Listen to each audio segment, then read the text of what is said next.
السلام عليكم ورحمة الله وبركاته. بسم الله الرحمن الرحيم. نحمده ونصلي ونسلم على رسوله الكريم. أما بعد.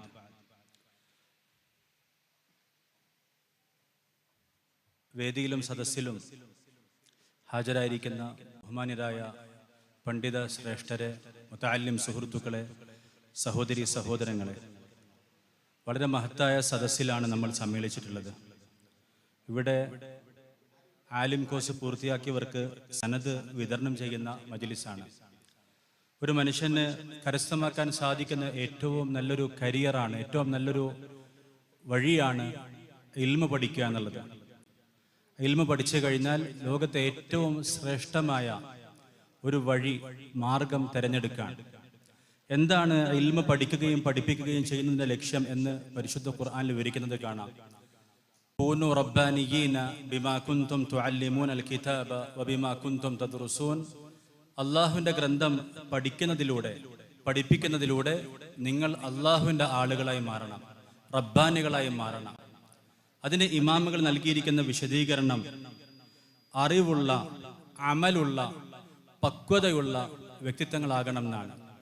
നല്ല ആഴത്തിലെ ഇൽമുള്ള, അതുപോലെ അമലുള്ള, അത് ജനങ്ങൾക്ക് പറഞ്ഞു കൊടുക്കാൻ അറിയുന്ന ആളുകളായി മാറണം എന്ന് പറയുമ്പം ഇന്ന് സത്യത്തിൽ ഇൽമിന്റെ ഉപമ, നമുക്ക് നല്ല ഉയർന്ന അറിവുകൾ നമ്മുടെ കയ്യിൽ കിട്ടാണ് ഇൽമിലൂടെ.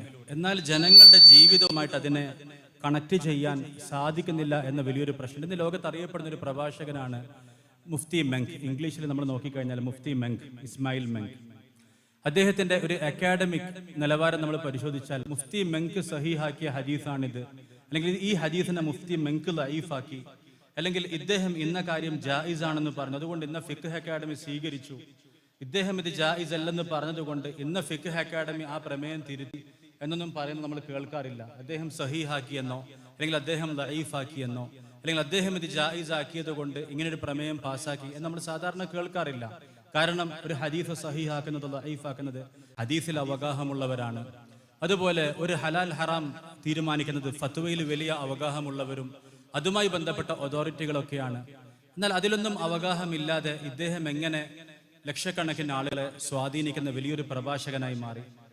കാരണം ഞാൻ നേരത്തെ പറഞ്ഞതുപോലെ ജനങ്ങൾക്ക് മനസ്സിലാകുന്ന ഭാഷയിൽ, അവരുടെ ജീവിതവുമായി റിലേറ്റ് ചെയ്യാവുന്ന രീതിയിൽ അവരുടെ വീട്, അവരുടെ മണിയറ, അവരുടെ കച്ചവട സ്ഥലം, അവരുടെ അടുക്കള, ഇതിനെയൊക്കെ ബന്ധിപ്പിക്കാവുന്ന രീതിയിൽ ദീൻ പറഞ്ഞു കൊടുക്കാൻ സാധിക്കുക എന്നുള്ളത് ദഅവത്തിന്റെ വഴിയിൽ നമുക്ക് എത്തിച്ചേരേണ്ട വലിയൊരു മേഖലയാണ്. അതായത് ഹദീസിൽ അവഗാഹമുള്ളവർ അവരുടെ ജോലി ചെയ്യുന്നു, ഫിഖ്ഹിൽ അവഗാഹമുള്ളവർ അവരുടെ ജോലി ചെയ്യുന്നു. ഇതേപോലെ തന്നെ ഉള്ള അറിവിനെ ജനങ്ങൾക്ക് മനസ്സിലാകുന്ന ഭാഷയിൽ പകർന്നു കൊടുക്കുക എന്നുള്ളത് വലിയൊരു അറിവാണ്. അവരുടെ ജീവിതവുമായി ബന്ധപ്പെടുത്താൻ നമുക്ക് സാധിക്കണം എന്നുള്ളത്. ഇപ്പൊ നാഷണൽ ഹൈവേയില് വലിയൊരു വിലയുള്ള സ്ഥലം ഉണ്ടെന്ന് കരുതാം, കോടിക്കണക്കിന് രൂപ വിലയുള്ള സ്ഥലം. പക്ഷെ അവിടേക്ക് എത്തിച്ചേരാൻ വഴിയില്ലാത്തത് കൊണ്ട് അതിന് വില കുറഞ്ഞു പോയി. പെട്ടെന്നാണ് നമുക്ക് നാഷണൽ ഹൈവേ ഒരു ഓപ്പണിംഗ് കിട്ടി, അങ്ങോട്ടേക്ക് വഴിയുണ്ട്. അപ്പൊ ഈ ഏക്കർ കണക്കിന് സ്ഥലത്തിന് ഇന്നലെ വരെ വെറും 1 ലക്ഷം രൂപ ഉണ്ടായിരുന്നതിന് ഒന്ന് വഴി കിട്ടിയതോടുകൂടെ ഇതിന്റെ വില കോടികളായിട്ട് മാറും. ഇതേപോലെ ജനങ്ങളുടെ 100 പ്രശ്നങ്ങളുണ്ട്, അതിന്റെ പരിഹാരം നമ്മുടെ കയ്യിലുണ്ട്. ഒന്ന് വഴി തുറക്കാൻ സാധിച്ചു കഴിഞ്ഞാൽ, ഈ അടുത്ത സമയത്ത് നമ്മൾ കണ്ടു, ഇന്ത്യ എന്നല്ല മുഴുവൻ ലോകത്തെയും പിടിച്ചു കുലുക്കിയ വലിയൊരു സംവാദം ഷമായിൽ നദ്വിയും ജാവേദ് അഖ്തറും തമ്മിൽ. എന്താണ് ഷമായിൽ നദ്വി അവിടെ സംസാരിച്ചത്? നമ്മുടെ ദർസുകളിൽ കാലങ്ങളായിട്ട് പഠിപ്പിക്കുന്ന മുംകിനുൽ വുജൂദ്, വാജിബുൽ വുജൂദ്, ഈ 2 കാര്യം. അതായത് ഒരു നിർബന്ധമായുമുള്ളൊരു അസ്തിത്വം, വാജിബുൽ വുജൂദ്, ഒരു നെസസിറ്റി ബീയിങ്. അതുപോലെ മറ്റേതിനെ ആശ്രയിച്ചുകൊണ്ട് നിലകൊള്ളുന്ന കണ്ടിൻജന്റ് വസ്തുക്കൾ. ഈ കാര്യം ലളിതമായ ഭാഷയിൽ, മനുഷ്യർക്ക് മനസ്സിലാകുന്ന ഭാഷയിൽ, ജാവേദ് അഖ്തറിന് ഒഴിച്ച് ബാക്കി എല്ലാവർക്കും അത് മനസ്സിലായി. അദ്ദേഹം ആവർത്തിച്ച് പറയുന്നുണ്ട്, എനിക്ക് ഇംഗ്ലീഷ് മനസ്സിലാകുന്നില്ല, സയൻസ് മനസ്സിലാകുന്നില്ല, എനിക്ക് കണ്ടിൻജൻസി എന്താണെന്ന് തന്നെ മനസ്സിലായില്ല. അത് ദീനിന്റെ ശക്തിയാണ് അദ്ദേഹത്തിന് അവിടെ മനസ്സിലാകാതെ പോയത്.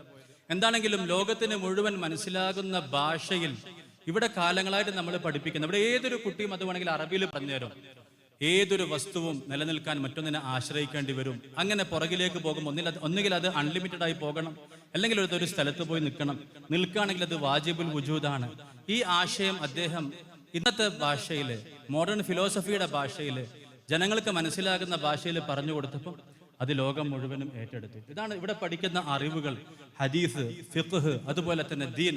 അത് ജനങ്ങൾക്ക് മനസ്സിലാകുന്ന ഭാഷയിൽ അവരുടെ അടുക്കള, അവരുടെ വീട്, അവരുടെ കുടുംബം, അവരുടെ കച്ചവട മേഖല, അതിൽ അവർക്ക് ഉൾക്കൊള്ളാവുന്ന ഭാഷയിൽ ലളിതമായി അവതരിപ്പിച്ചു കൊടുത്തു കഴിഞ്ഞാൽ ലോകത്തെ കീഴടക്കാൻ പ്രാപ്തമായ ഇൽമാണ് പഠിപ്പിച്ചുകൊണ്ടിരിക്കുന്നത്. ഇതിലൂടെ അള്ളാഹുവിലേക്ക് അടുക്കാൻ സാധിക്കും, ഇരു ലോകങ്ങളും സമ്പാദിക്കാൻ സാധിക്കും. ഖുർആനിൽ പറഞ്ഞതുപോലെ ശരിയായ അറിവുള്ള, ആഴമുള്ള, അള്ളാഹുവിലേക്ക് അടുക്കുന്ന, തഖ്വയുള്ള, അത് ജനങ്ങൾക്ക് പറഞ്ഞ് മനസ്സിലാക്കി കൊടുക്കാൻ സാധിക്കുന്ന റബ്ബാനികളെ വാർത്തെടുക്കുന്ന സ്ഥാപനമായി ഈ ദാറുൽ അർഖം അള്ളാഹു സ്വീകരിക്കുമാറാകട്ടെ. സ്ഥാപിച്ച നാള് മുതൽ ഇഖ്ലാസിന്റെ, തഖ്വയുടെ കേന്ദ്രമാണെന്ന് നമ്മൾ വിശ്വസിക്കുന്നു. അള്ളാഹു തആല അങ്ങനെ തന്നെ സ്വീകരിക്കുമാറാകട്ടെ.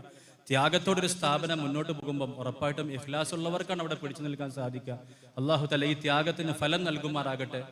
ഇവിടെയുള്ള മുഴുവൻ വിദ്യാർത്ഥിനികളും അള്ളാഹു ബർക്കത്ത് ചെയ്യുമാറാകട്ടെ. അള്ളാഹുവിന്റെ ബർക്കത്തും സ്വീകാര്യതയും വന്നു കഴിഞ്ഞാൽ ഉള്ളത് തീർച്ചയായിട്ടും മതിയാകും. ലോകത്തിന്റെ വെളിച്ചം പകരുന്നതായി മാറും.